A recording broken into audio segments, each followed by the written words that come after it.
اعوذ باللہ من الشیطان الرجیم بسم اللہ الرحمن الرحیم سورۃ عبس بسم اللہ الرحمن الرحیم عبس وتولی ان جاءہ الاعمی وما یدریک لعلہ یزکی او یذکر فتنفعہ الذکریٰ اما من استغنی فانت لہ تصدی واما من جاءک یسعی وہو یخشی فانت عنہ تلہی کلا انہا تذکرہ فمن شاء ذکرہ فی صحف مکرمۃ مرفوعۃ مطہرۃ بأیدی سفرۃ کرام بررہ۔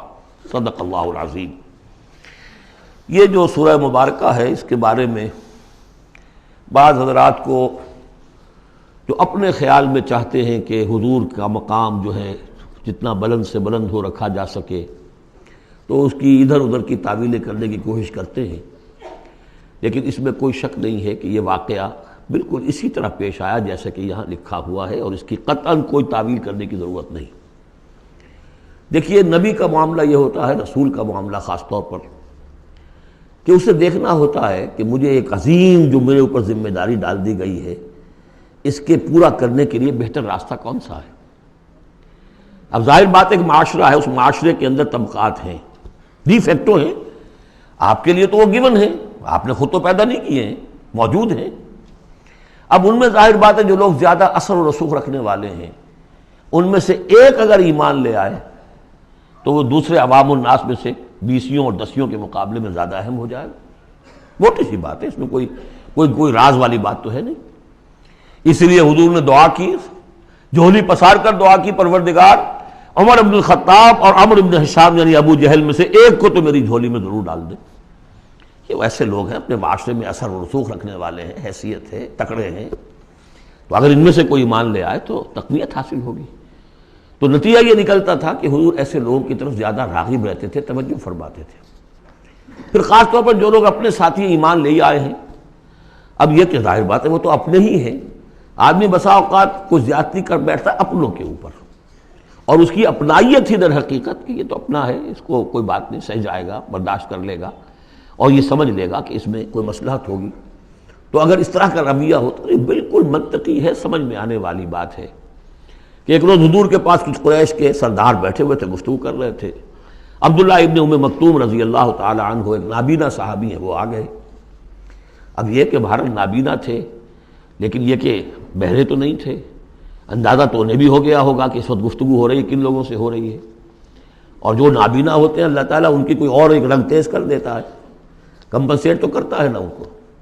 تو انہیں یہ چاہیے تھا کہ اس وقت وہ خاموش رہتے۔ انہوں نے یہ کیا، بار بار حضور کو اپنی طرف متوجہ کر رہے، حضور ان سے گفتگو کر رہے ہیں اس وقت۔ اس پر کچھ ناگواری کے آثار پیدا ہوئے، حضور کی تیوری پر بل پڑ گئے، اور حضور ان کی طرف متوجہ نہیں ہوئے۔ وہ بددل ہو کر وہاں سے اٹھ کر چلے گئے۔ اس پر پھر یہ کہہ لیجئے حضور کا لفظ عتاب، یہ عتاب نازل ہوا مجھ پر، اس لیے کہ اس کے بعد پھر جب کبھی بھی آتے تھے عبداللہ ابن ام مکتوم تو حضور فرمایا کرتے مرحبا بالذی عاتبنی اللہ فیہ، مرحبا اس شخص کے لیے جس کے بارے میں اللہ نے مجھ پر عتاب فرمایا ہے۔ اب اس میں یہ تعویل کرنا کہ یہ حضور کے مقام تو یہ ہو ہی نہیں سکتا، انہونی بات ہے، ادھر سے ادھر سے، قطعاً کوئی ضرورت نہیں۔ یہ رسول بھی بشر ہوتا ہے، بشر ہونے کے علاوہ میں نے آپ کو بتایا ہے یہ دعوت کا تقاضا ہے۔ اب جو یہ ہمارے اس وقت کے جو ساتھی تھے، غریب جو حضور کے ساتھی تھے، اور جو جن کو پیٹا جا رہا تھا، مارا جا رہا تھا، جو مزدور تھے، جو وہاں کے غلام تھے، ظاہر بات ہے کوئی صاحب حیثیت کوئی شخص ایمان لے آتا تو ان کی تکالیف میں کمی ہوتی، انہیں ایک طرح کی سپورٹ ملتی۔ اس لیے جہاں تک نیت کا معاملہ وہ بالکل ٹھیک تھا۔ البتہ یہ کہ کسی وقت ایسا ہوتا ہے کہ نیک نیتی کے ساتھ بے نیکی کا جذبہ بھی ایک حد اعتدال سے تجاوز کر جاتا ہے، اور یہ قاعدہ ہے کہ حسنات الابرار سیئات المقربین، یہ درجات کی بات ہے، یہ بات عام آدمی کرتا کوئی بات نہیں تھی، یہ بات محمد سے سرزد ہوئی صلی اللہ علیہ وسلم۔ تو اللہ تعالیٰ اپنے بڑے بندوں کی جو ہے چھوٹی خطاؤں کے اوپر بھی ایسا انداز اختیار کرتے ہیں کہ جیسے ان سے بہت بڑی خطا ہو گئی ہے۔ تو یہ ہے سارے مسائل سامنے ہو تو پھر کوئی ضرورت کسی تعویل کی نہیں۔ عبس وتولی، اب بار بار جو انہوں نے متوجہ کیا ہوگا تو حضور کا کہ چہرے پر کچھ تھوڑی سی ناگواری سے شکنیں پڑ گئیں، اور آپ نے ان کی طرف خطاب نہیں کیا، پھر موڑ کا میری طرف دیکھیے، وہ دیکھ کر پھر یہ ماتھے پر شکنیں لے کر آپ نے پھر منہ موڑ لیا۔ ان جاءہ الاعمیٰ، اس بات پر کہ اس کے پاس ایک نابینا آیا، وما یدریک لعلہ یزکیٰ، اے نبی آپ کو کیا معلوم کہ اسے وہ تزکیہ حاصل کرتا، وہ بلند مقامات آپ کی گفتگو سے استفادہ کر کے اپنے درجات بلند کرتا، اور یذکر فتنفعہ الذکریٰ، یا یہ کہ وہ نصیحت اخذ کرتا، اسے وہ نصیحت مفید ہوتی۔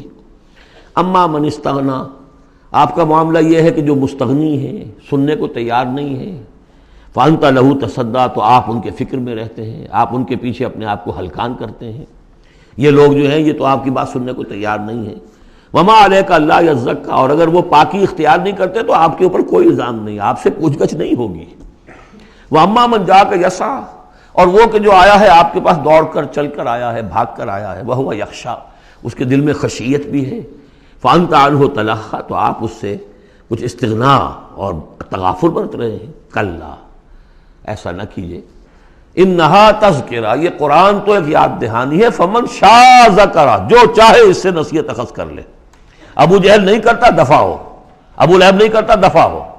جو کرنا چاہتے ہیں آپ کی توجہ ادھر ہونی چاہیے، جیسے سورہ کہف کے اندر آیا، وَاصْبِرْ نَفْسَكَ مَعَ الَّذِينَ يَدْعُونَ رَبَّهُمْ بِالْغَدَاةِ وَالْعَشِيِّ يُرِيدُونَ وَجْهَهُ وَلَا تَعْدُ عَيْنَاكَ عَنْهُمْ تُرِيدُ زِينَةَ الْحَيَاةِ الدُّنْيَا وَلَا تُطِعْ مَنْ أَغْفَلْنَا قَلْبَهُ عَنْ ذِكْرِنَا وَاتَّبَعَ هَوَاهُ فَكَانَ أَمْرُهُ فُرُطًا۔ تو یہ مختلف مواقع پر یہ بات آئی ہے، لیکن ظاہر بات ہے کہ حضور معاذ اللہ ثم معاذ اللہ ثم معاذ اللہ کسی ذاتی غرض کی وجہ سے تو نہیں، اور یہ ہمیشہ ہوگا دعوتوں میں، تحریکوں میں۔ ظاہر بات ہے ہر سطح کے لوگ ہوتے ہیں، اب جو بھی داعی کوئی ہے، کوئی کسی جماعت کا امیر ہے، اب اس کا وہی ہوگا، اور وہ چونکہ ایک کمپلشن ہے کہ جو لوگ معاشرے میں زیادہ مؤثر ہیں، صاحب حیثیت ہیں، ان کا ایمان لے آنا، ان کا ساتھ آ جانا، کسی تحریک میں شامل ہو جانا، وہ اس تحریک کے لیے، اپنے لیے نہیں، ذات کے لیے نہیں، اس تحریک کے لیے، اس دعوت کے لیے، اس مقصد کے لیے یقیناً مفید تر ہے۔